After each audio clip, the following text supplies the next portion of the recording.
第18題咧，其實都係用恒等式嚟做因式分解嘅。咁不過可能呢個咧就相對少見啲啦，因為我哋平時做嘅咧都係講緊平方啦。咁但係其實咧，如果有留意咧，我下邊有俾多兩句嘅。雖然都係中意學啊，咁但係相對就冇花咁多時間，咁你未必記得嘅。就係其實原來立方和即係 a 3次加 b 3次，我哋都有條等式嘅。立方差 a 3次減 b 3次咧，我哋都有辦法分解到嘅。咁咧，我哋而家咧嘗試去跟呢個套路去做先。咁就至於點解咧，咁我一陣間再證明俾你睇。咁但係我哋用咗喺呢一題先。咁有樣嘢好緊要嘅，之前咧我哋成日講平方數啦。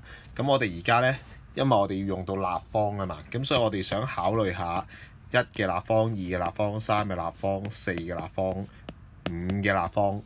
都寫一寫，睇下邊一啲數係常見先。嗱，1乘1乘1都係1啦。咁2乘2乘2咧，咁我哋就試咁啲計係8，咁就唔係6啊，千祈唔好搞錯啊。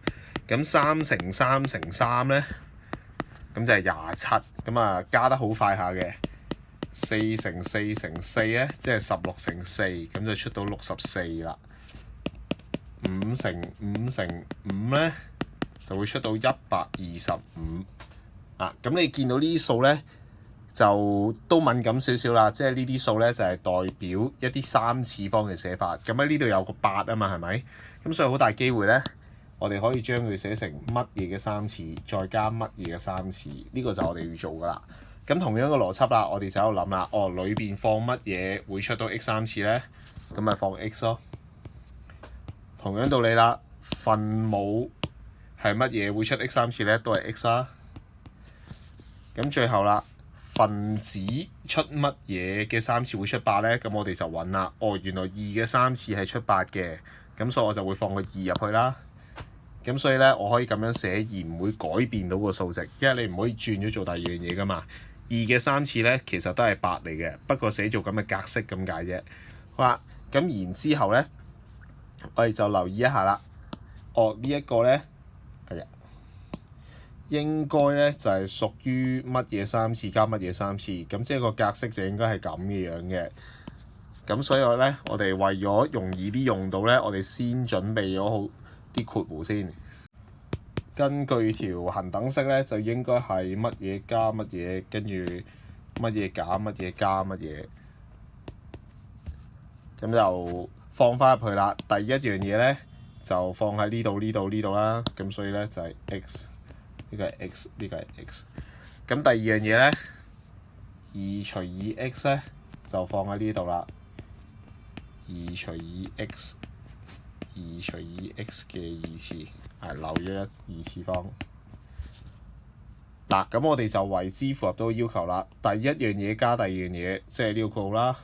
第一樣嘢平方減第一樣嘢乘第二樣嘢，再加翻第二樣嘢平方。好啦，咁然之後整理一下咧，咁就應該好類近呢個答案啦。x 加2除 x 就由佢喺度啦。x 嘅平方減，如果我留意呢一個項咧 ，x 同 x 係約揀到嘅 ，x 除 x 係變咗1，咁所以剩翻-2啫。咁後邊呢一個咧，2要平方啦 ，x 都要平方，咁所以係2嘅平方，即係等於4啊。除以 x 嘅平方，咁咧我哋就為之分解完啦。咁我哋就睇下到底邊一個應該係答案啊。咁就應該係 B 呢一個咧就係答案啦。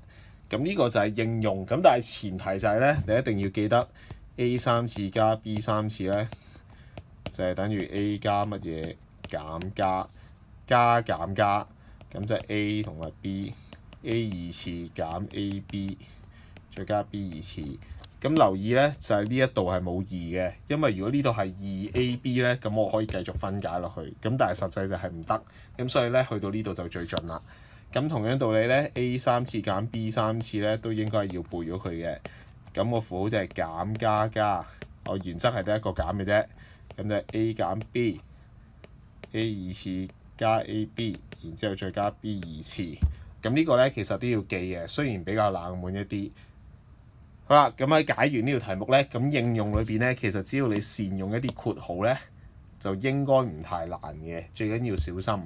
咁但係頭先咧就夾硬就話俾你聽，總之呢個咧就一定係啱㗎啦，咁你就用啦咁樣。咁我而家就示範翻俾你睇，到底點解佢一定係啱咧？咁樣個邏輯咧就同我哋做呢一個恒等式嘅練習咧係一樣嘅。我都係睇下右邊，考慮一下。